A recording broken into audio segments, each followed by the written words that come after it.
What's going on, guys? I hope you're all having a great one today, guys. Hope you all had a great holiday. I hope you all had a great 4th of July. Hope you guys are all well and recovered and well rested because this video is going to be a meat and potato type video, guys. So that means I need you guys to pay attention. I need you guys to look at your screens. If you're sitting on a computer, sit back, relax, maybe jot down some notes because I'm going to pull up my monitor here in a moment for you guys to jot down notes, screenshot notes, whatever your style is, right? But this is going to be a very important video. This is not a podcast type video. I need you guys to listen to me and look at the monitor and or look at your screens rather, and just focus on everything I'm going to say to you guys because there's going to be a lot of information in this video. This video may take anywhere from 30 minutes to an hour. This is probably going to be my longest video I will ever release on my channel. Now, in this video, guys, I'm going to be talking about the big three. Okay, the big three TCGs: Pokemon, Magic the Gathering, Yu-Gi-Oh! And the purpose of this video, guys, is to show you detail by detail on all the basically all the TCGs and the big three of your priority and your least priority in your TCG stores. If you guys want to start a Magic the Gathering store, if you guys want to start a Yu-Gi-Oh store, if you guys want to start a Pokemon store, or if you guys want to start all three, you guys can do all three if you wanted to, right? A little hectic, but if you want to do that, that's a choice. But nonetheless, this video is going to break down all the details of what you should be selling depending on what type of store you have. A Pokemon store, Yu-Gi-Oh store, or Magic the Gathering store. It's going to all be dependent because all three of those are completely different. And singles, sealed product, graded cards, vintage are not equal in each category, okay? So before I get into the video, guys, let me go ahead and just show you something really quick. I had a huge month in June. I did about $2,300 or over $2,300 in sales in my eBay, and I did about $100 in sales in my TCG player. So I did about overall total was right around $2,400 in sales this month. This is my biggest month I've ever done on just my TCG store in general. I've been doing this for 11 months now. If you guys are new to my channel, I've been doing this for 11 months now. Going on to a year. It's going to be a year in August, and I'm just really excited with the future. I have a lot of plans. I definitely want to double that number. I want to double that number, so 2,400, so maybe a $5,000 month is my goal, I would say.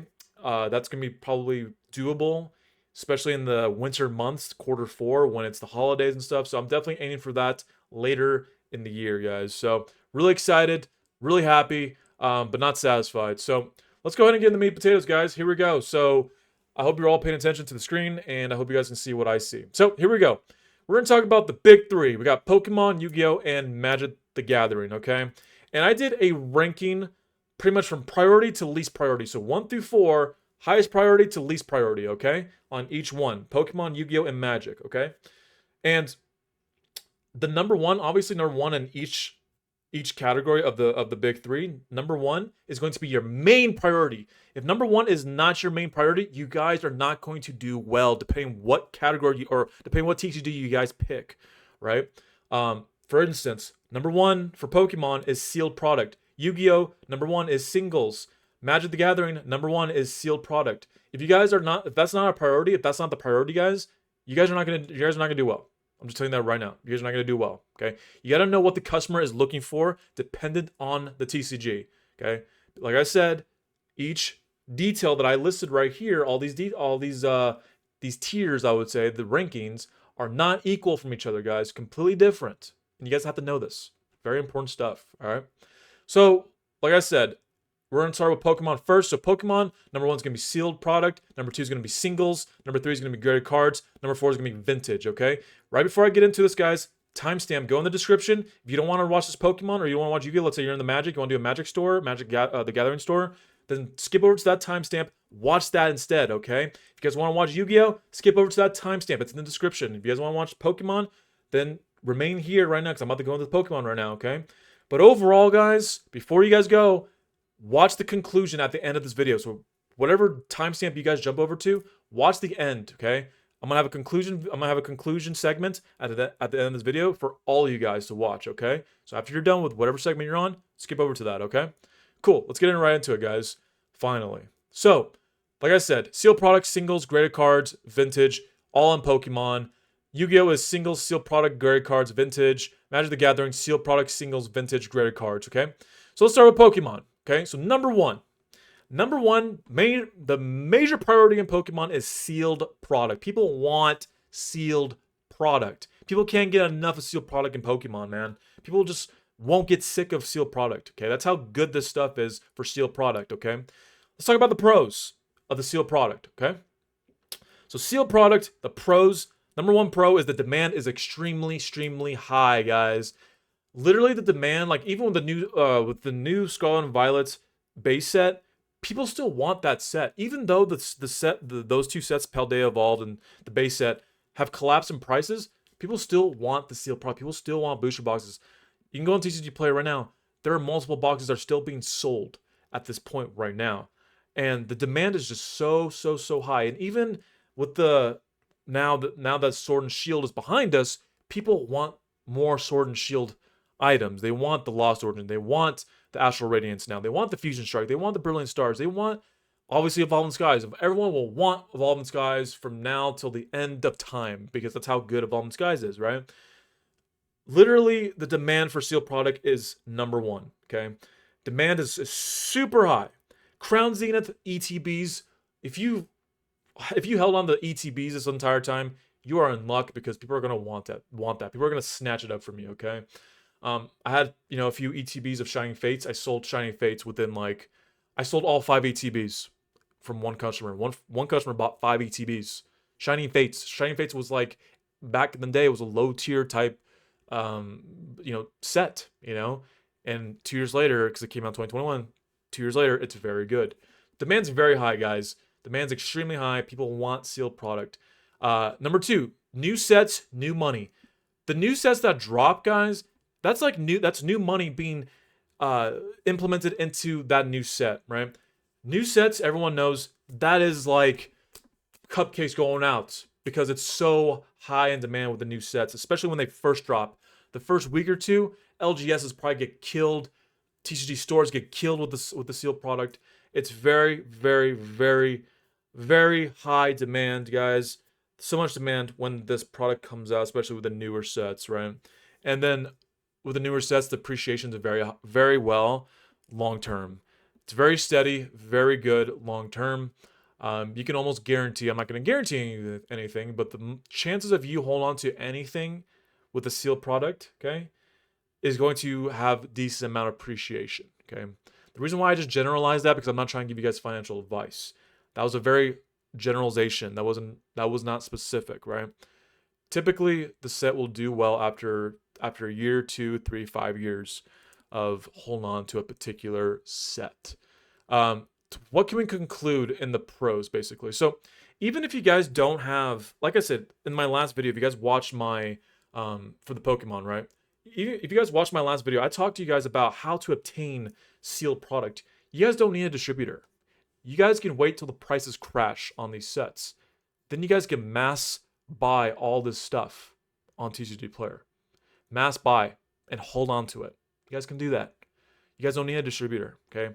Matter of fact, the people that have distributions have gotten killed. People that are sitting on distribution items right now that are from distributors that are selling on TCG Player, they're all selling at a loss, okay? That is your gain. That is your time to buy from them because they bought it at a very decent price, but the prices have just collapsed from Scarlet and Violet and Paldea Evolved, and now that is your chance to reap what they've lost, basically, right? That's the game that they are playing, right? So that's pretty much to sum it up for all the pros for sealed product. It's not hard to get, guys. There's no excuse. I gave you guys literally the tools to how to obtain sealed product. You can mass buy on TCG Player. Hold on to it. Once the price is at your liking in the future, then go ahead and sell, however long that takes, right? Now the cons. Let's get into the cons, right? Extremely hard to obtain at a reasonable price. That is different than obtaining the product. Obtaining the product at a reasonable price is difficult because you don't know how far it's going to crash, okay? And even if it does crash, my opinion is it's still a better buy than what it is at retail when it first drops in stores, right? When it first drops on the internet. And I will say that typically you would want wait maybe 1, 2, 3 months after a certain set crashes. That's not for every set because every single set is going to be a little different. They're going to drop a little lower than some lower than others, right? And then you have your scapegoat sets that are really good, that are just like that, just carry the entire new block of Pokemon. Like you think about Evolving Skies, you think about um, the last few sets of Sword and Shield. Those sets carried the Sword and Shield era, right? It carried the whole block, because the first two or three sets, Scar or Sword and Shield base set, what was it? Rebel Clash, Vivid Voltage was okay. Those were, and then Battle Styles, yeah, those sets were not that good. They're okay, but they were not that good, right? And then later you had the Evolving Skies, you got the Shining Fates, you got Champion's Path, then you got the Brilliant Stars, and you got Astral Radiance, Fusion Strike, Chilling Reign. Those were very good, right? Pretty good in my opinion, right? So very hard to obtain reasonably at a reasonable price. You have to pretty much wait for a few months in order to mass buy at the lowest that you think it's going to drop. Okay, keep that in mind. It's hard to obtain this stuff at a reasonable price. Okay, new sets don't have equal hype. Okay, like I just said, the beginning of Sword and Shield, the first 3 or 4 sets, I will say that they were not that strong, very weak, right? So you have to be mindful that every set is not going to appreciate at the same rate, right? They're not going to have the same amount of hype. You might see an opportunity where the price is very, very low, but if you see that the demand is not there, maybe it's not worth the buy. You know what I'm saying? Keep that in mind, right? And then appreciation is very slow for Pokemon. So when you buy booster boxes, guys, the appreciation is extremely slow. It's not like you buy a box and like 3 months later, the box is up 20, 25, 40%, right? This stuff takes time to appreciate because you gotta keep in mind, Pokemon loves to reprint the newer sets and even older sets. They love their reprints. Pokemon loves to reprint sets, right? So when a reprint comes out, that's going to tend to pretty much level out the prices of some of these sets and even crash them a little bit. And the appreciation overall is just very slow in Pokemon. It takes about anywhere from 12 months to 2 years to start seeing some decent amount of appreciation on the modern sets. So keep that in mind when you're talking about sealed product, okay? Now, let's get into singles, right? Let's get into singles. Singles. Let's talk about pros. The pros. Everyone has a card that they are seeking. Everyone has a card. Everyone out there is looking for a card. You may hold the card, okay? You may hold the card in your own collections. You may hold the card in a booster box if you decide to open up a booster box. You may find that one card that someone's looking for from a garage sale, right? Or in the secondary market, right? Overall, guys, the more inventory that you have of these cards, the more eyeballs you're going to get on your TCG stores. The more eyeballs you're going to get on your TCG player, the more eyeballs you're going to get on your eBay. That is going to attract more people once they see that you have an abundance of inventory in your store, and you might have the card that they're looking for. You might have 2 or 3 cards that they're looking for that they might just buy all at once. The bigger your inventory that you have in singles, because singles are easy to obtain. They really are. That goes into my next point. Easy to obtain. You can obtain singles with collections, packs, garage sales, secondary market. I showed you guys how to obtain binders, right? I showed you how to obtain binders on eBay. You guys can win them on auctions on eBay. You're going to lose some, you're going to gain some, okay? But I showed you guys a strategy in my last video of how to do that, okay? You can get binders on eBay. You can get binders on in garage sales, collections and stuff like that. People have bulk, right? They can have a huge bulk. They might have some good, pieces in there that are worth money, right? Stuff like that. Easy to obtain, right? And it's easy to ship, easy to store in your inventory because cards are really easy to store, guys. In my inventory right now, I have about I want to say 8,000 cards in my inventory, and it's taking up no room. It's one little space, one little square foot of my room, in my room, and I just have tons of cards just stacked in my little collector box, the big bulk where you put your cards in, that big box, right? Cardboard box that you store your bulk. Yeah, it doesn't take up any room. Easy to store, easy to ship. Cards are very easy to ship, guys. It's 60 cents to ship a card out in an envelope, right? Depending on the cost of the card, right? And depending on eBay or TCG Player, okay? But most of the time, you're going to be paying 60 cents, 63 cents on stamps, stuff like that to ship the cards. The The shipping's very cheap, right? And very easy to ship.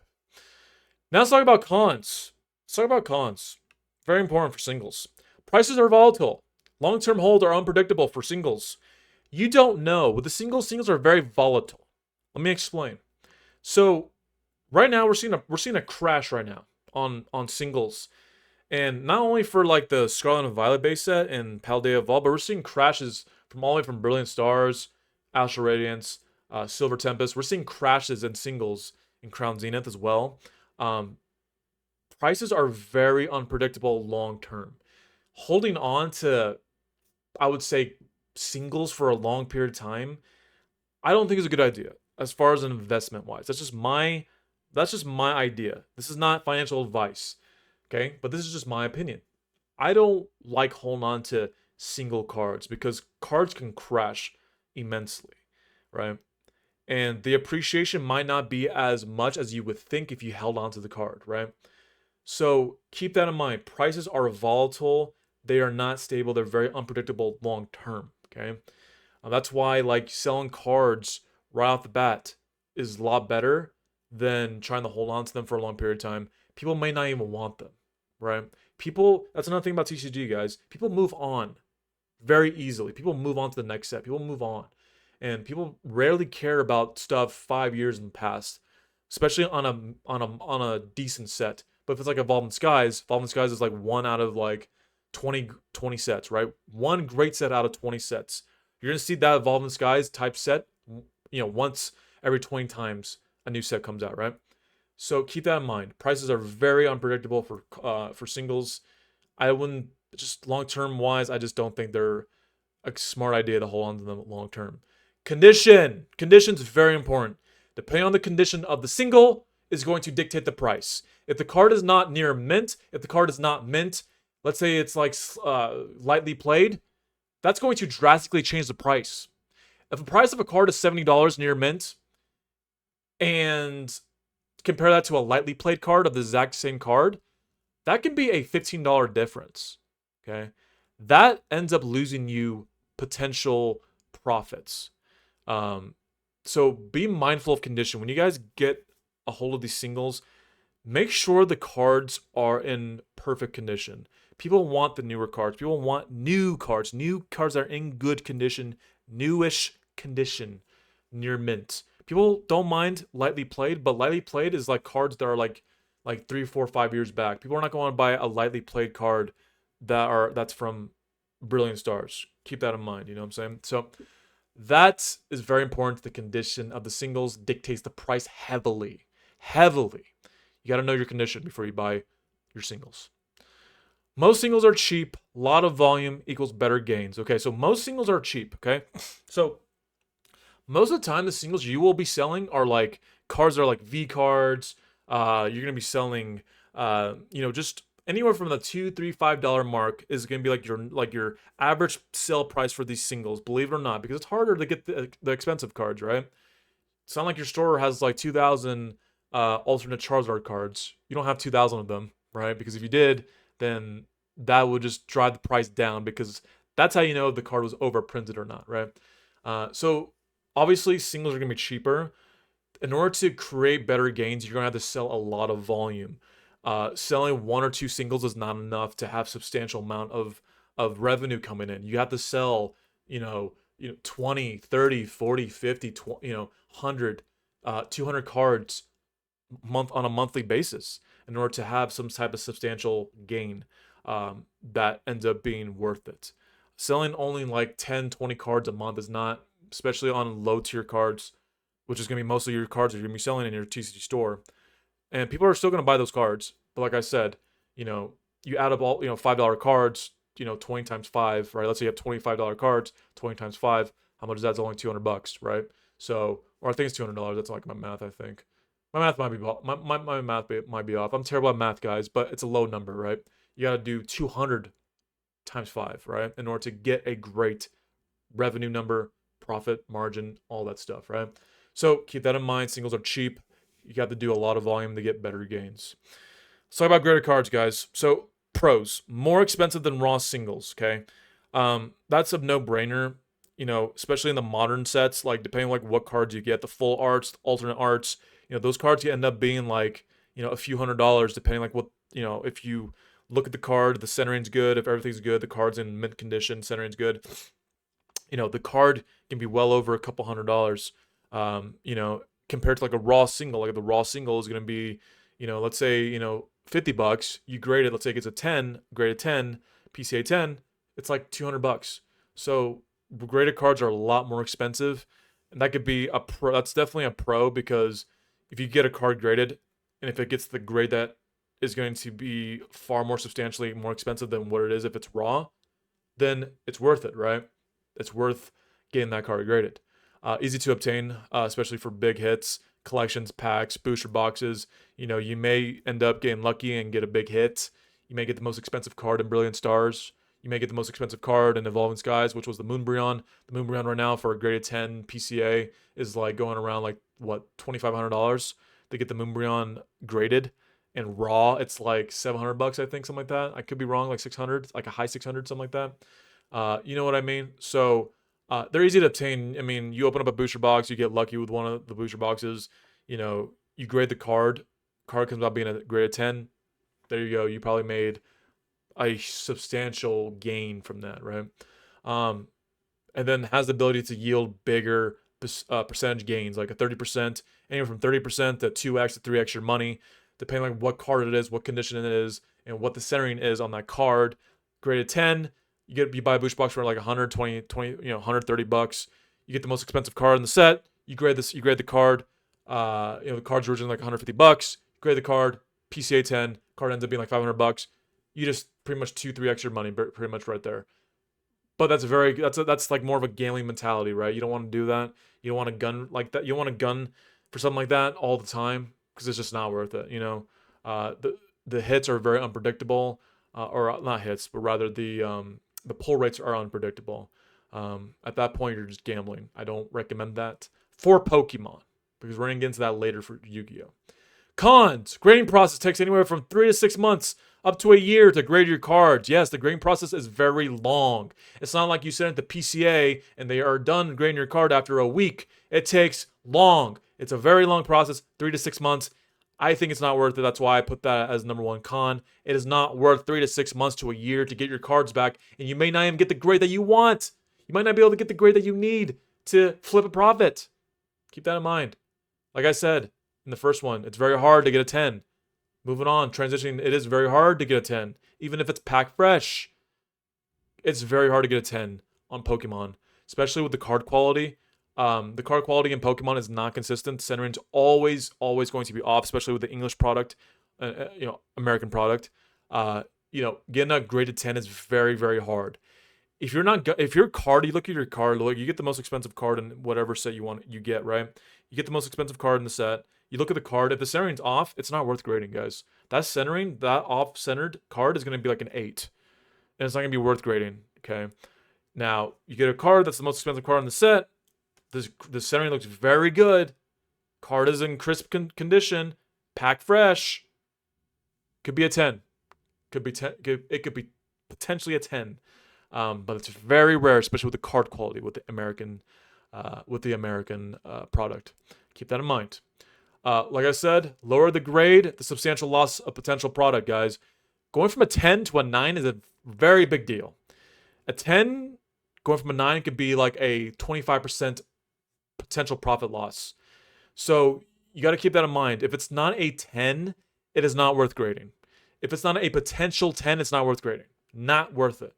Do not just send expensive cards to PCA, guys, because I'm telling you right now, I've seen pack fresh, YouTube videos of people open up pack fresh cards out of the packs, and the cards end up being 7s because of the centering. Maybe there's a little bit of a scratch. Maybe there's a little bit of a thumbprint from when the person transferred the card from the pack to a sleeve. You never know. You never know. It's not worth it when you think it's not a potential 10.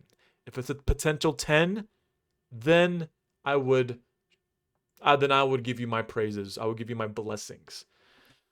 So that's pretty much it with the graded cards. I'm not a fan of the graded cards, guys. Like I said, this is low tier. This is number 3. This should be like 5%. This should be like 3%. Not even 3%, like 2% of your store, right? If you have a few slabs, right, or if you want to get a few great, cards graded, be my guest. Hopefully the card is very expensive. Hopefully the centering's good, card quality is good for a potential 10 in order to be worth it. Let's talk about vintage. Vintage. Booster boxes singles can range from 2K to 40K in price and appreciation.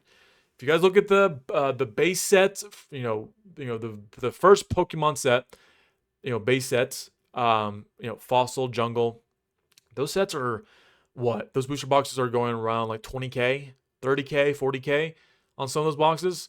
That is substantial, right? If you've held on to the vintage for that long, for like 25 plus years, you're sitting very pretty. You have value in those boxes. So, like I said, transitioning from that to the second one is huge gains. If someone actually buys $30,000, $40,000 worth of Pokemon cards, that is a huge, huge payment transfer that you're gonna get in your bank account. Now, obviously, tax guy's gonna take some of that. You got make sure your tax guy gets some of that. It's not all for you, buddy. But you know what I mean. Huge gains. 20, 30, 40K on some of these sets. It's just astronomical if you really think about it. And if you actually sell one of those, that's a huge, huge gain, right? Easy to obtain. If you were one of those people who obtained those sets 20, 25 years ago and you held on to it, at that time it was easy to get because those boxes were like what, $70 at the time back then. All you had to do was buy the box, you held on to it, for 25 years. Now you're sitting very pretty. You have a lot of value in that particular set that you're holding on to, right? So, long-term holds are anywhere from 10 to 20 years. Like I said, easy to obtain. So that's like basically obtaining like Evolving Skies. Let's say Evolving Skies is still not hard to get. You can go on TCG Player, buy a booster box. Buy a booster box for $400. You want to hold on to that for 20 years? You never know how much the price is going to be for Evolving Skies after 20 years. You never know, right? So let's talk about the cons, because there's a lot of cons to vintage, right? And I got a lot of questions about selling vintage, and I don't think having a storefront where you're just selling vintage is not a good idea. And here's what's gonna happen. Here are the reasons. I'm gonna get right into it right now. Appreciation could price out 95% of buyers, which takes longer to sell.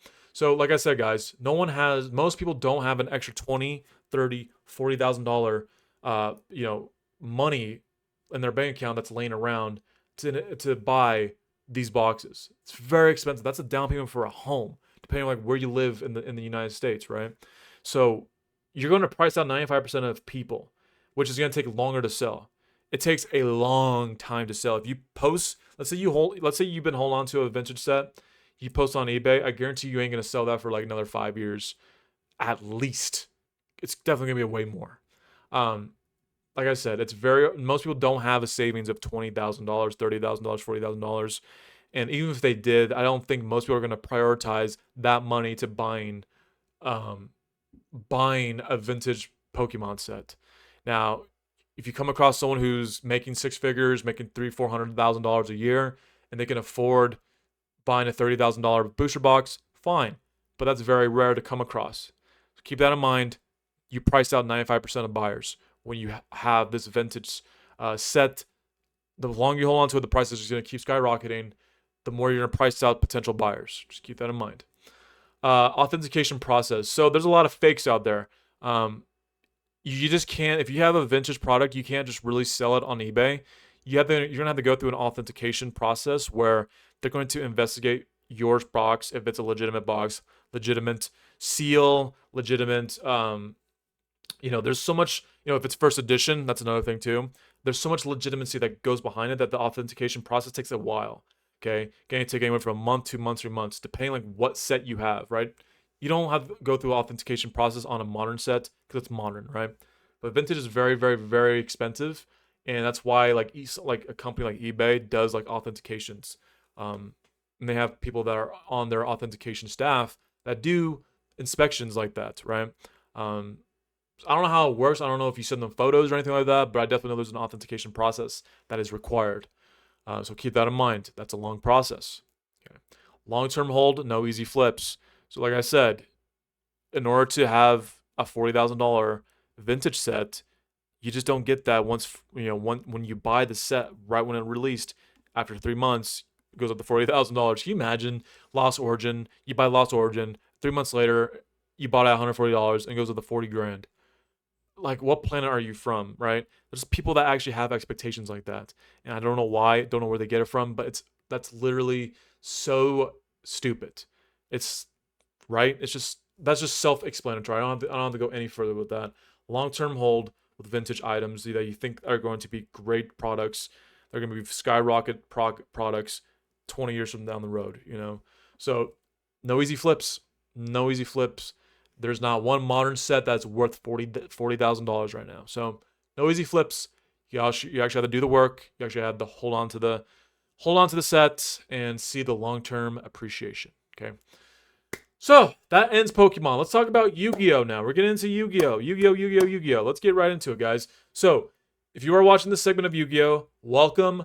Let's go ahead and get right into it, guys. So let's talk about singles. Singles. The pros in singles. Singles is number one. If you're not selling singles as your main priority of your Yu-Gi-Oh store, let's say you have a Yu-Gi-Oh store, you're going to lose. You're going to lose. Lose. Do you want to win? Okay, so you don't have to put singles as your first priority. Singles should be like 90% of your store. You should be carrying singles in 90% of your store. Okay, I'm gonna get into the reasons why I think sealed product is not a viable option to be as your first priority, because you see that it's number two right there, right? So let's talk about Yu-Gi-Oh, right? So let's talk about singles. Pros. Yu-Gi-Oh is known as a playing card game. Singles are easily sold. So it's a playing card game, guys. Yu-Gi-Oh, people know Yu-Gi-Oh from the show, because in the show they're playing with the cards. They're using the cards. They're playing with the cards. It's more of a playing card game than it is a collectible card game, in my opinion, right? People love playing the game of Yu-Gi-Oh. People still play the game of Yu-Gi-Oh. Still very popular, I would say. And people that are just casual players that just play for fun, or play at their local game stores, or they play really competitively. I don't know, but this game is played very often. People are going to be looking for particular cards to build up their decks, build up a very robust deck in their competitive career, whatever that case may be. And you, as the vendor, you are supplying those singles. So there's a huge diverse of singles out there, right? And that goes into my next point. There's various amounts of cards from different price ranges, okay? So, like I said, there are so many diverse cards in Yu-Gi-Oh, right? Pokemon's very different. There's a lot of, there's like what? 300 different Pokemon, and then they're going to just rotate in and out of those 300 different Pokemons and make different cards for those Pokemon, right? Charger cards are always going to be the most expensive cards, right? Now with Yu-Gi-Oh, there's not, yeah, of course there's the Blue Eyes White Dragon, Dark Magician, Red Eyes, what was it, Red Eyes Black Dragon, but like obviously like there are like literally like I don't even know, like thousands and thousands and thousands of different cards, different monsters, different spells, different trap cards, you name it. There are so many variety of different cards, and people want, like I said, people are playing this game. They want to build up their decks. They want to buy the cards that are going to strengthen their decks because they are competitive players. Okay, so there are various and diverse amount of cards.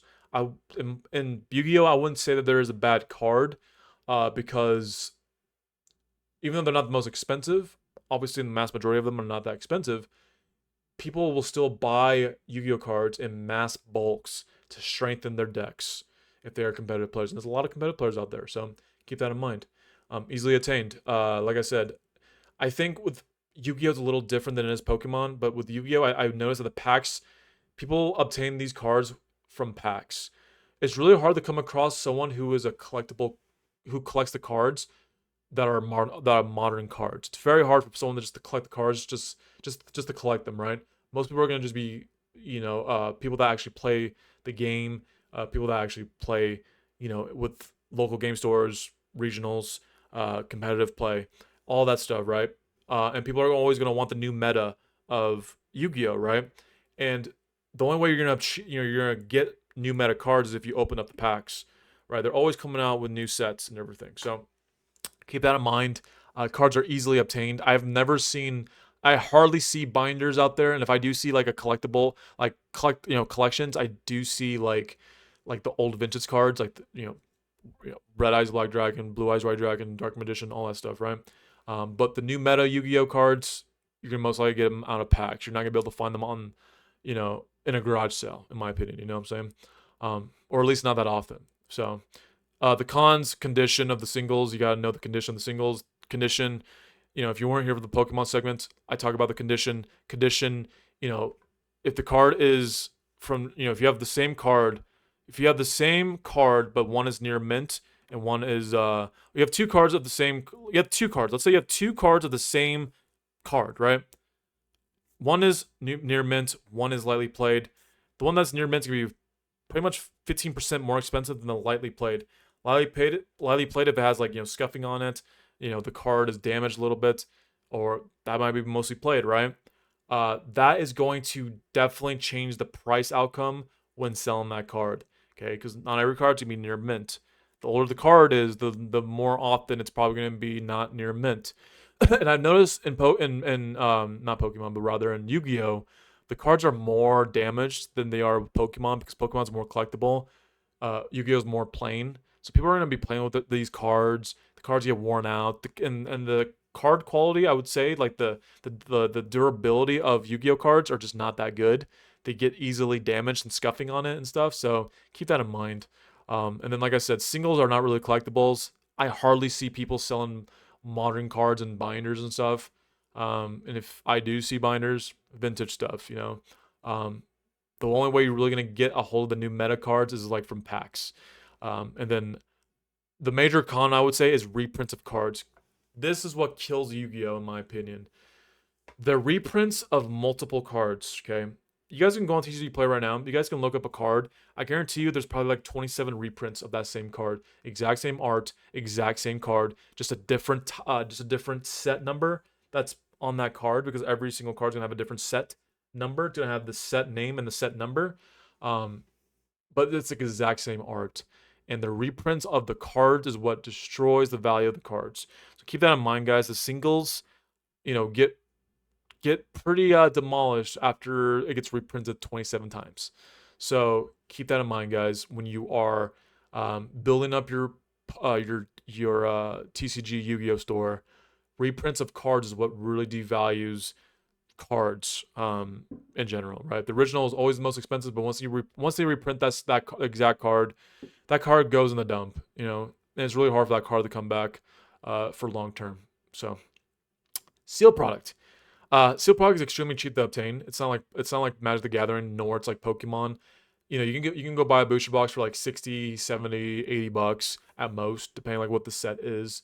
They're very cheap, very easy to get hold of. You can go to your LGS, you can go to a TCG player and buy these very cheap. I like Yu-Gi-Oh for that because it's very, very cheap. 40, 50, 60 bucks on a booster box, and you get 24 packs. It's very, very good in my opinion. I like that. And another thing, guys, that I think is very possible to do in Yu-Gi-Oh, because I don't recommend it that much in Pokemon, but I do kind of recommend it in Yu-Gi-Oh.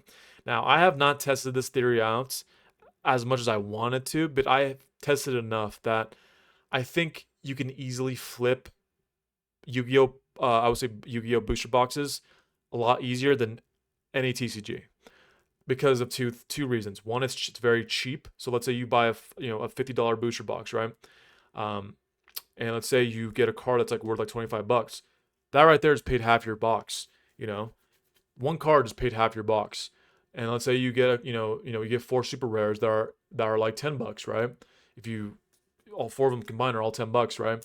There you go, 35 bucks. And then like your couple of your secret rares and stuff like that, like maybe like another like $5, $7. You've almost made up your money back. You almost broke even, right? And then you sell off the bulk, because the bulk, that's when TCG Player comes in handy, because I always recommend selling your bulk cards on TCG Player. And then once you sell all those bulk cards that you get out of Yu-Gi-Oh, you're able to, I would say you're able to sustain a better chance of getting a profit when you flip a booster box. When you actually open the packs, you get better chance to get a profit than you would in Pokemon. Pokemon is very difficult to open up packs and to flip it. Very difficult. It's like a 10%, 20% chance. Whereas I think in Yu-Gi-Oh, you have like a 50% chance, I would say, of flipping it, getting your money back, and making a little bit of a profit. But you can't just rely on the hits, guys. You actually have to sell the bulk, okay? The bulk, because people actually want the bulk, okay? People actually want the bulk, and that's when TCG Player comes in handy because you can list, 300 bulk cards in a matter of a couple hours on TCG Player. Very easy to list. So keep that in mind, guys. In my opinion, I think flipping booster boxes is way easier in Yu-Gi-Oh because it's very cheap, and you just I think the fact that it's very cheap and people actually want the cards that are in the booster boxes because they want to strengthen and have a robust deck. It strengthens your position as a seller, in my opinion. So one day I will buy a whole case. One day I will buy a whole case of a set. I will do an opening of Yu-Gi-Oh, and let's see and test that theory. But in the past year I've definitely opened up 3 or 4 booster boxes, and I would say about 50% of the time I have flipped the entire box to the point where I got my money back and I made a little bit of a profit. So keep that in mind. It may work. I think it will. You have a better chance than you do in Pokemon. Uh, then you have a better chance, to do it in Yu-Gi-Oh rather than trying to do it in Pokemon or Magic the Gathering. So keep that in mind. And then can easily be found in LGSs and TCG Player. Like I said, it's very easy to obtain this stuff. TCG Player, I would recommend TCG Player because LGSs are going to price it up, $10 more than market price. Whereas TCG Player, it's gonna be a little bit more cheaper. I've noticed. So if you go on TCG Player, you can find abundance of box sets that are very, very, very good in price, and definitely worth it in my opinion. If you were a Yu-Gi-Oh seller, I would definitely try it. If you would, I'm not. This is not financial advice, but if I was in your shoes, I would try it. I would try to buy a booster box, see if you can flip it, sell the bulk. You have to sell the bulk. If you don't sell the bulk, guys, if you're just looking for the 6 hits that are in the booster box, then this is not for you. Do the work, sell the bulk, get your profits. Okay. Like I said, find out TCG Player. LGSs can be like a little bit of a markup compared to market price, but TCG Player, best place to find those cheap boxes. The cons: the appreciation of modern sets are very, very bad. Yeah, like I don't recommend holding on the sealed product as an investment because, in my opinion, I don't even think Yu-Gi-Oh is really that good of an investment, especially now. Appreciation on modern sets are just really, really, really bad. I can go back and sets from earlier, 2020. Ghosts of the Past is okay. It's appreciating a little bit, but Ghosts from the Past, the second Haunting, not really appreciating that well. That set came out in 2021 or something like that. A lot of sets from 3, 4, 5 years ago are still sitting at the same price, if not probably a little cheaper than it was when it first came out.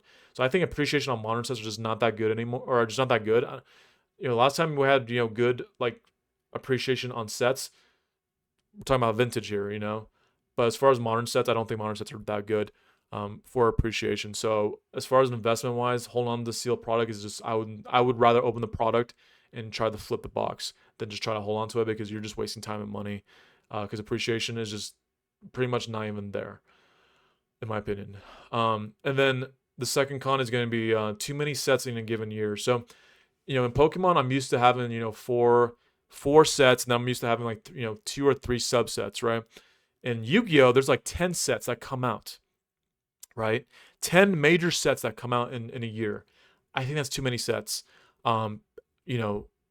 It's just maybe not 10 sets, but maybe 8, and by the time a new set comes out 2 months later, or even not even 2 months, maybe a month and a half later, a new set just drops. And you really can't really appreciate the newer set that just came out, and they just move on, right away. I've noticed that with the Yu-Gi-Oh company, they just move on right away, or not Yu-Gi-Oh company, Konami, right? They move on right away. They make a modern set, and they just move on right away. And then most of these sets are duds, meaning they're not even decent, right? They're okay, but sometimes you have you have a few good sets in the year, but most of the time they're gonna be duds. So just keep that in mind. The sealed product is just not worth investing in my opinion, because most of them are just not that good. But the cards, people are going to be looking for the cards to build their decks so they can play the game competitively. Keep that in mind. So graded cards. Let's talk about graded cards, guys. So pros about graded cards: Starlights and Vintage have skyrocketed in price compared to Raw. So Starlights are very, very, very, very expensive. I think you get 1 Starlight per case. 1 out of 2 cases of a set. So starlights are very, very hard to find. But when you find a starlight, which is, it's equivalent to like vintage cards. I feel like I like the concept of starlights. I like the concept of starlights. I really do like the concept because like you do end up getting that starlight, and if the card quality is good, which I think Yu-Gi-Oh has pretty good consistent card quality. Let's say you get a graded 10, that card can be worth like, you know, 30 more percent than what it was raw, right? So keep that in mind. That's Starlights and Vintage have skyrocketed. Um, and then card quality is very consistent. Like I said, I think the card quality is way more consistent than Pokemon. Pokemon is horrendous with the card quality. Centering is going to be a lot more consistent in in the cards, which is what you want because the cards are not centered properly. Then they're not gonna be graded 10s. They're not gonna be 10s. You want a 10. You want to get a potential 10. You should always be striving for a potential 10 with graded cards. If it's not a potential 10, not worth grading, in my opinion. Just keep that in mind. And the only con I would say about graded cards is that only vintage is really sought after. Otherwise, demand on modern graded cards are very low. Unless it's a Starlight, which is a modern cards. In each set at this point comes out with Starlights. Um, you know, but other than that, like vintage is the only thing that's really sought after. The Blue Eyes White Dragon, Red Eyes Black Dragon, Dark Magician, all those older cards from back in the day are going to be the ones that people are looking for. Most people are not really looking for modern cards. There's nothing that really sticks out that much for modern cards. As far as like in the last 5 years, I would say, unless it's a Starlight. That's just my opinion. So, with graded cards, it's not really worth grading. If it's an expensive card, it's probably not worth even grading. It's just better to sell it raw, in my opinion, than it is graded. So with like number three, this is like this should be like maybe like 2% of your store, right? If you have a few slabs, right? It doesn't hurt to sell them, But graded cards for Yu-Gi-Oh should not be your main priority. Your main priority should be singles, in my opinion. So let's move on to vintage. So vintage is number four. And the reason why I had vintage as number four, I'm going to go ahead and explain. But the pros for vintage is that original Yu-Gi-Oh sets have a huge appreciation. You see, LOB, you see Legend of Blue Eyes, you see, Metal Raiders, you see all these like crazy sets that have appreciated so high in Yu-Gi-Oh. It's crazy. Huge appreciation on those sets. Very good. I mean, I remember open up. Everyone that is a Yu-Gi-Oh fan members open up LOB packs back in the day when we were kids, and I know all of us wish that we still had a couple of LOB boxes, even if they're just unlimited boxes. And unlimited boxes like $4 grand. You know what I'm saying? So like, that's still pretty affordable for most people if they really wanted to crack some packs from an unlimited LOB booster box. Um, Second one, I would say vintage Yu-Gi-Oh is high in demand. It's for sure high in demand. Like people are always looking for the, like I said, the Blue Eyes, Red Eyes, Dark Magician Girl. People want those cards still in graded slabs. Don't know why, but people really still love those cards from 25 years ago. Um, I mean, they're beautiful cards. They're so original, and just so much nostalgia when you look at those cards. It's just so beautiful, Yeah, people are still looking for vintage Yu-Gi-Oh at a high demand, I would say. But let's talk about cons. I think cons for Yu-Gi-Oh for sealed product is going to be or not sealed product, but rather vintage sealed product. I've seen a lot more reseals in Yu-Gi-Oh than more than any other TCG. It's really, really hard to find an authentic vintage product in Yu-Gi-Oh because there's a lot of fakes out there. People are going to reseal the boxes. People are going to reseal packs. Be very careful because I see it more often than I do with Magic, more often than Pokemon. I see it very often, and that's how a lot of scams happen on eBay. It's how a lot of scams just happen in general. So that's a major con when it comes to vintage stuff. You don't know if it's fake. You don't know if it's authenticated. You don't know if it's real. So just keep that in mind. Um, with vintage, you just gotta be weary, right? If you're buying this stuff from you're buying this stuff on a secondary market, I would say you need to tread lightly because it's most likely may be fake. You never know. Now, if you held on to this stuff for 25 years, then you're in luck because you know it's real, right? But if you're not, then there's just no point of buying vintage stuff to try to flip it, right? you should only be buying vintage stuff as a buyer. And this is not buying. This is you're a seller. You're a vendor. This is the main purpose of this video. And then pricing out 95% of buyers. So like I said in my Pokemon segment, I talked about my Pokemon segment how with the vintage items that are like worth 20k, 30k, 40k, those booster boxes that are worth that much, you're pricing out 95% of buyers, okay? Just because a set is worth that much doesn't mean everyone wants to go buy it. It takes a long time to sell this stuff because most people don't have 20 grand, 30 grand, 40 grand just laying around. That's the amount of a good deposit on a new home, right? So most people are going to focus on like life priorities more than like buying a 40 grand booster box of Pokemon of Yu-Gi-Oh, right? Um People are going to it's going to have to be someone that has like, it's making 300, 400, $500,000 a year in order for, you know, someone to contemplate buying a 40 grand box. You know what I'm saying? So keep that in mind, guys. When you are holding on to this vintage stuff, you're pricing out 95% of buyers. Okay, 100% of buyers don't have an extra 40 grand laying around. Okay, most people don't even have $1,000 in their savings. So just keep that in mind. That vintage takes a long time to sell. It could take anywhere from 5 to 10 years to sell, guys. If you list it on eBay, it may take 5 to 10 years to sell. It's not an easy sell. It's not like you post it next day, someone buys it. Very rare that happens. Like 1 out of 1 million. So keep that in mind. And that ends and that concludes the Yu-Gi-Oh segment. Go ahead and move on to the conclusion video or segments of this video, guys. If you are in the Yu-Gi-Oh segment, if you are in the Pokemon segment, go ahead and move forward. I'm gonna go ahead and talk about Magic the Gathering, right? So let's go ahead and talk about Magic, guys. So those of you who have waited at this point for the Magic the Gathering segment of this video, thank you for waiting. Thank you for skipping over to this segment of the video. Now we're gonna go ahead and get started with Magic. Okay, so for sealed product is number one. Sealed product is number one. Sealed product, let me say it again. Sealed product for Magic is going to be number one.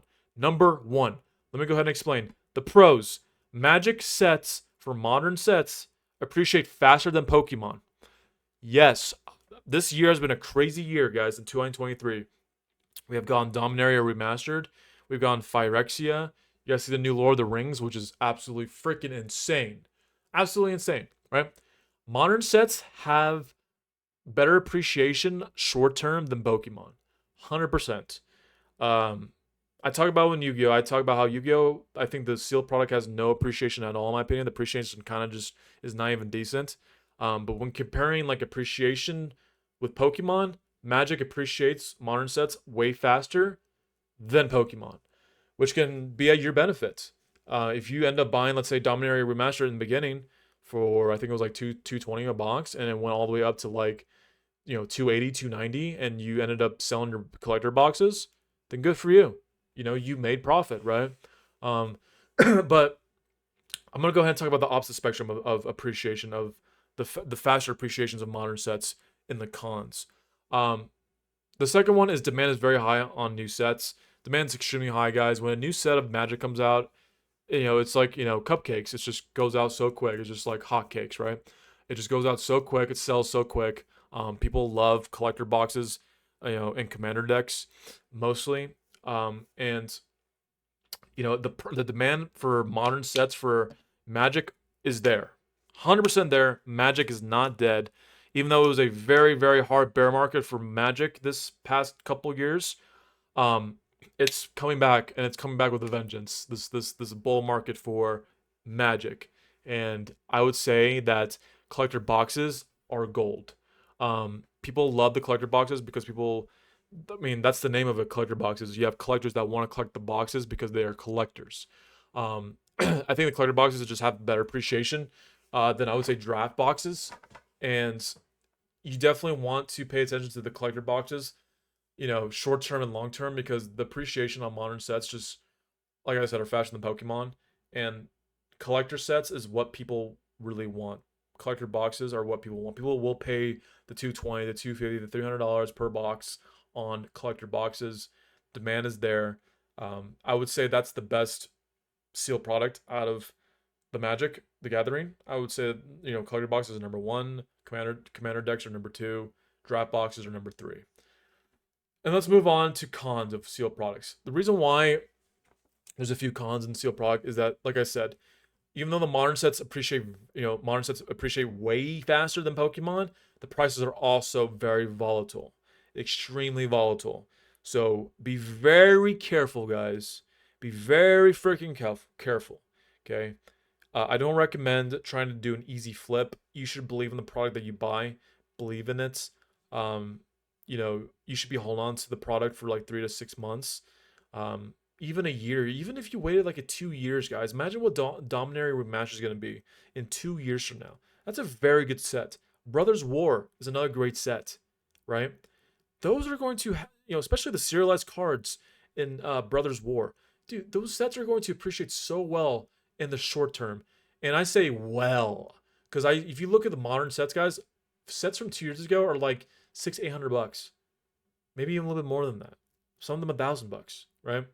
So good, right? So good, but the prices are very volatile, especially earlier on when people are people are wanting to buy this set right off the bat from launch.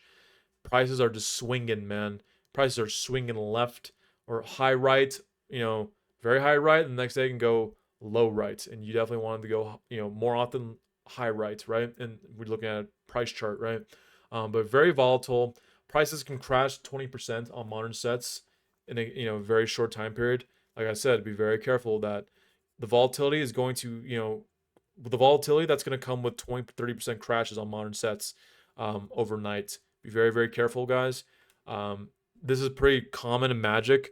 I know it's not common in Pokemon. Pokemon people are seeing or Pokemon collectors are seeing the prices drop 20-30% with the Peltea evolved, with the Scarlet and Violet, and Pokemon is not used to that type of price crash, whereas Magic is, used to that. But then again, position yourself right. Uh, I don't recommend buying collector boxes right off the rip if you're trying to get a quick flip. Um, the only time you should be buying these sets right away is if you actually believe in the set and you want to crack a box yourself.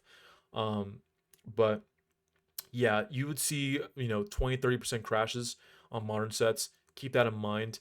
That's the con for sealed product. And then number three, I would say collector boxes and commander decks are way better than draft boxes. Now, with draft boxes, I wouldn't say draft boxes are completely worthless. They're not worthless because they're a lot more predictable with the pull rates.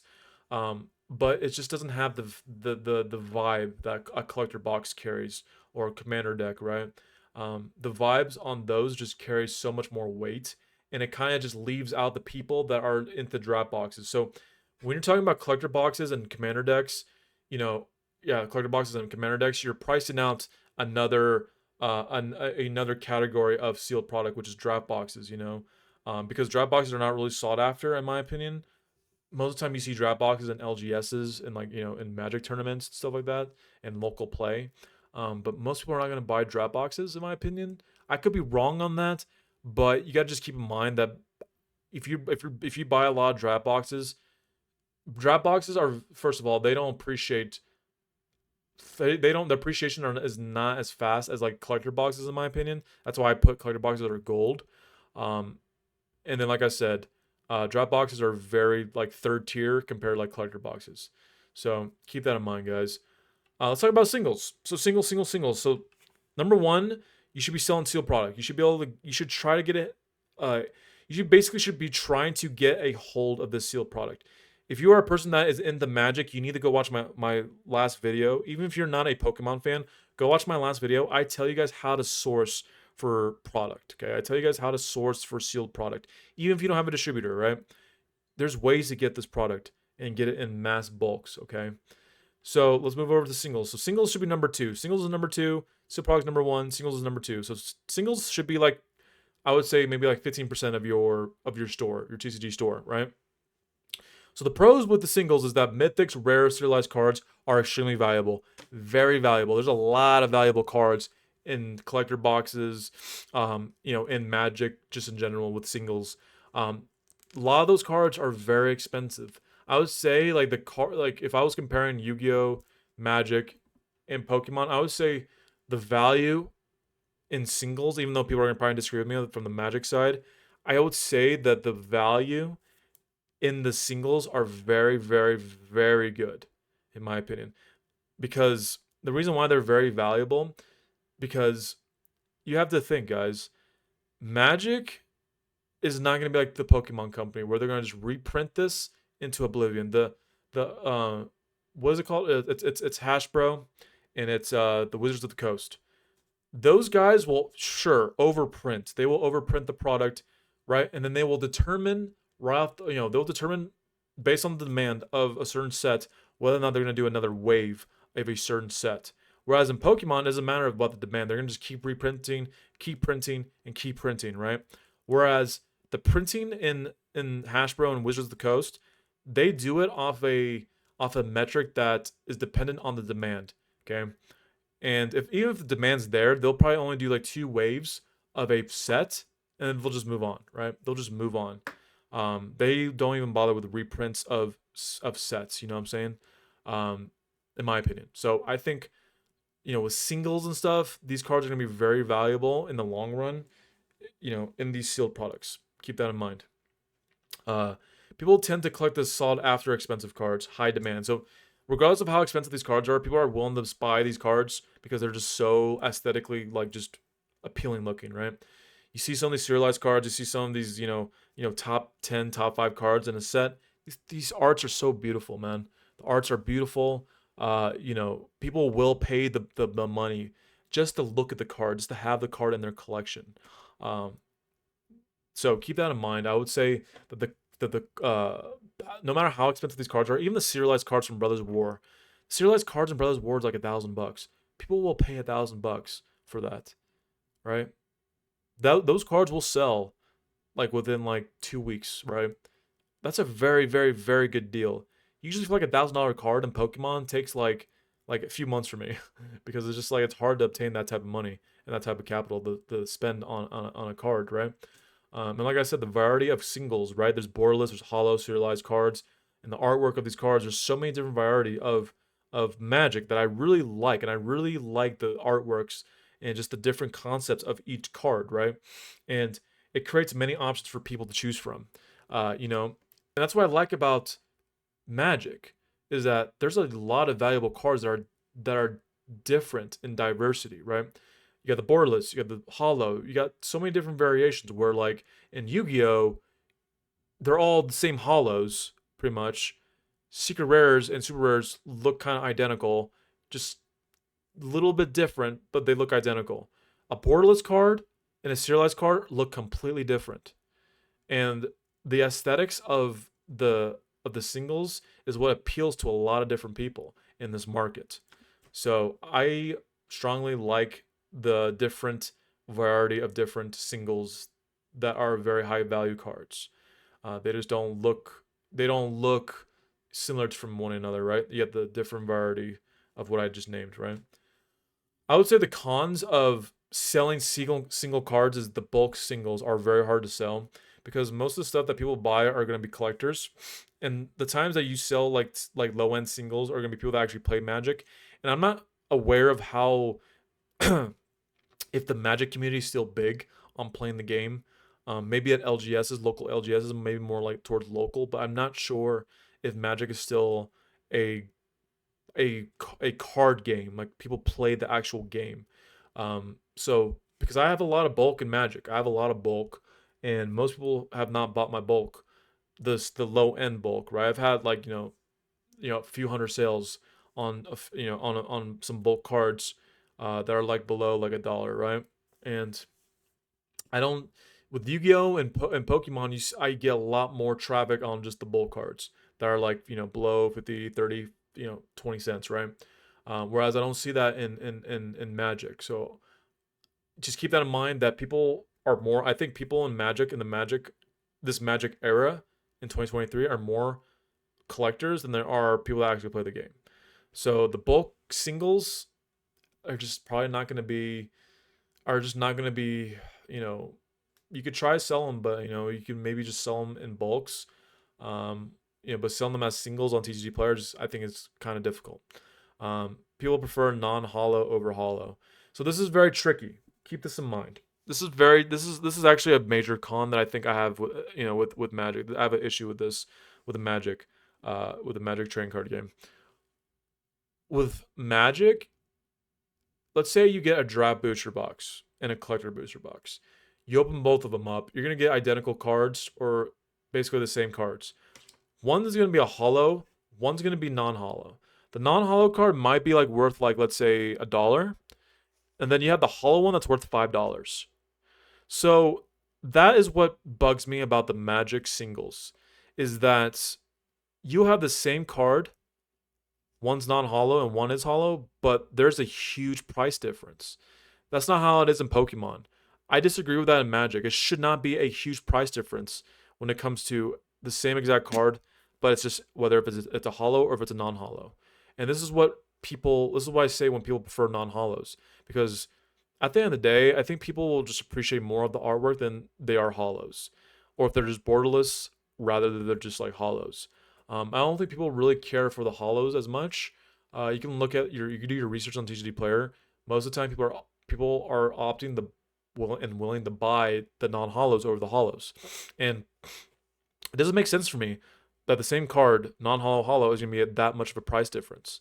Whereas in Pokemon, they do the exact similar. They do the similar one card, one common card can be worth 10 cents, and if it's holo, it's going to be only 15 cents. That's a reasonable like price difference of the same exact card, but just a non-holo versus holo.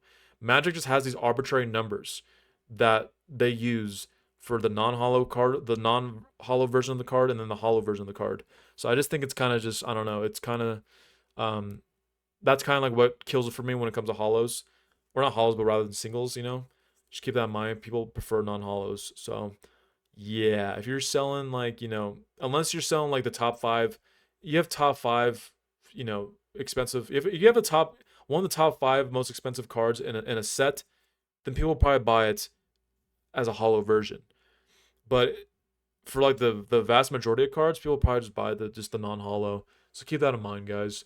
That's when the draft booster boxes may come in handy to even crack open draft booster boxes, crack them open, open the packs, and then list the cards.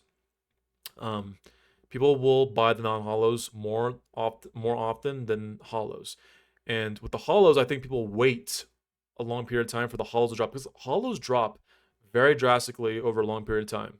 So yeah, people don't buy holos right away because they know that it's going to drop in price. So single prices crash very often, like I just said. They crash. They crash.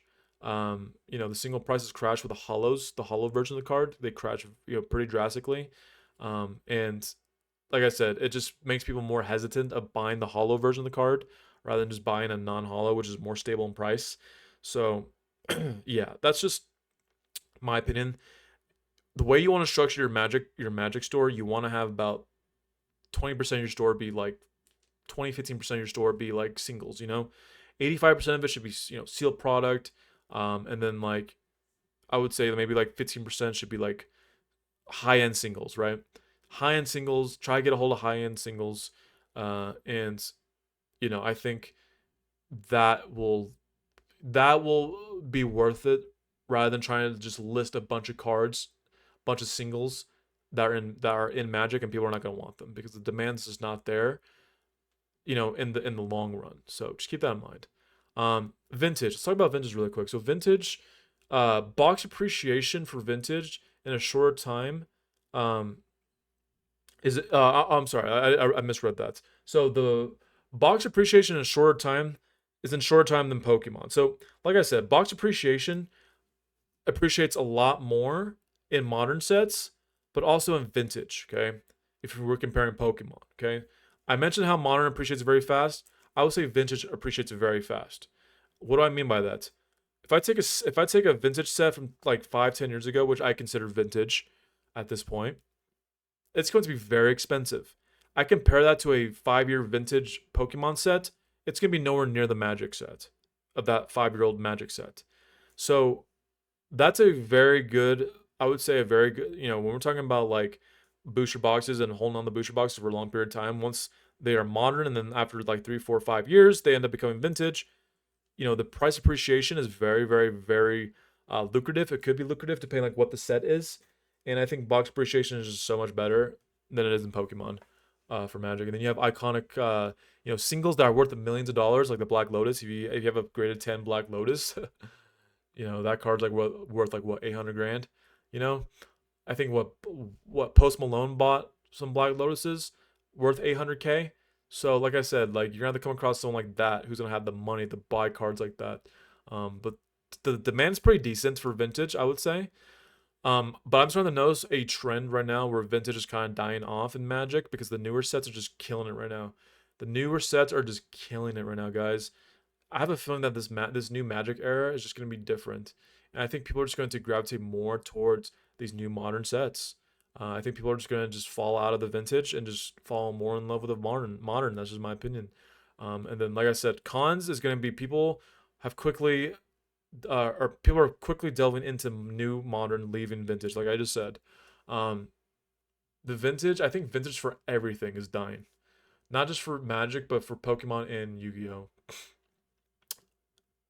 I don't know, man. It's just like vintage. People just want the newer stuff. The newer generations of people just want the newer stuff, right? And it's just gonna take a long time for vintage to really appreciate. But by the time after 20 years, after it appreciates, do people still want it? That's the question, right? Maybe people will want them, the very expensive cards still, depending like what cards you have in particular sets, right? After like 20 years, but let's talk about like sealed product. Do you think people are gonna want sealed product 20 years down the road? Probably not. People are gonna want to open up the newer sets 20 years from now. Whatever those sets are gonna be in 20 years from now. So I would just say that people are delving more into the modern. People are leaving vintage. Um, yeah, so that's just my opinion. Vintage, like I said, when we're talking about vintage, you're pricing out a huge large portion of the population of people that are buyers. I talk about this in my Pokemon segment. I talk about this in my Yu-Gi-Oh segment. Okay, I'll talk about this in the Magic segment. But you're pricing out. If you have like a $20,000 box, you have a $30,000 box, you have a $40,000 box, you are literally pricing out literally like 90 to 95 to 99% of buyers. Like I say right here in the cons right here, you're pricing out 99% of customers because they can't afford a 40, 50 grand box. And when you're pricing out a large portion of the population, that just means it's going to take very, very long time to sell. And you may not even be guaranteed to sell that, right? So that's the double-edged sword with vintage. Yes, it goes up in price depending on how long you hold on to a certain product, but also like the more a product goes up, the more it prices out the market, right? So you just got to keep that in mind, guys. Especially for Magic, these sets get really pricey, extremely pricey. And like I said, like I'm talking about Black Lotus. Like Black Lotus is worth 800 grand. Do you think a normal person at 800K to buy a Black Lotus, PCA 10 or CGC, or was it the other company, CGC? That's what it's called. Yeah, CGC 10. No one's gonna buy it for 800K. No one has 800K. You know what I'm saying? Just like unless you're rich, unless you're wealthy. So you're pricing out 99% of customers when you're talking about vintage items. And then I don't have to really talk about graded cards because I think graded cards is not even a thing. Like graded cards, you shouldn't even have graded cards in your Magic store. The pros, yeah, sure. If you have PCA 10s, obviously they're gonna be more expensive. Most expensive cards in existence. There's some PCA 10s out there that are very expensive cards, like the Black Lotuses out there, are worth 800,000 to $1 million. But like I said, guys, there's a double-edged sword with that. And then the older vintage graded cards are worth millions. I already talked about the double-edged sword with that. I don't need to talk about much about grading cards. I just think modern grading is just dead. No one cares about graded cards in Magic, unless it's maybe a little bit of vintage, but even a little vintage, just a double-edged sword. Vintage graded cards is also dying. Like I said, everyone's just delving into the modern. So, that's pretty much it with Magic, guys. And that's pretty much all the segments that I've talked about. So if you made it this far after watching your segments, your TCG of choice, I'm glad you made it this far, guys. And I've been talking about this the entire time. So overall, guys, the conclusion that I would love to make with you guys. Let me go ahead and up my screen up a little bit so you guys can see my full face, my beautiful mug right here. So the purpose that I gave you guys in all these TCGs, okay, is that every TCG is going to have different people, different details, because like I said, every single TCG Every single TCG brand is going to be completely different from one another. Okay, and if you don't know this, guys, I really hope you guys watch this and pay attention and took notes and listened to me, right? Because if you guys don't understand the mindset of the customer, you guys are not going to know how to sell. You guys are not going to know how to sell the cards. You're not going to know how to, list the cards properly. You're not going to know what to look for. If you're just throwing junk in your store, not knowing what customer is going to buy which of which, that's not really a strategic business plan. So that's pretty much what I leave you guys with. Okay, these are very important details. Extremely important. This is game changing. I just showed you guys my best month I just did in June. I did $2,400 in sales. I did over 2,300 in eBay, and I did over like $100 on TCG Player. Slow month for me on TCG Player, but nonetheless, eBay was my biggest month, right? And I'm telling you guys that I plan to double that number. So I want to do 5 grand in 1 month, 5 grand in sales in 1 month, guys. And I know my customers. I'm a Pokemon seller. I have a Pokemon store. Most of my stuff is Pokemon. I know how my customer behaves. I know how the average customer behaves when we're talking about Pokemon. I know Pokemon so freaking well. That's that's what you guys have to do to become experts at your TCGs. You guys have to become experts at your brand of TCG. If you guys are not experts, if you guys don't do your own research outside this video, then you guys are just, you got to put the work in. You guys don't put the work in, it's just not going to be a successful, consistent business, guys. So the numbers are possible. The money is possible. You just have to put in the work, put in the research, gain the knowledge, okay, gain the experience. You guys you guys have to get started. If you have not started your TCG stores yet, if you are just binge watching my stuff or binge watching other stuff on, on social media, you guys just need to take the first step, gain experience. Experience will outweigh this video, outweigh my other videos and other videos all over the internet, guys. Experience will always be worth more than knowledge. So keep that in mind, guys. I will leave you guys with that. Thank you for tuning in on this video. Thank you for watching each segment, depending on what segment you guys were looking at. I appreciate the support, guys. Thank you for the new subscribers that have came in, that have subscribed to my channel in the past 2 weeks. I appreciate you guys. If you guys find value in this video, please give me a like, give me a sub, and I will see you guys in the next video, guys. Have a good rest of your week. Peace out, guys.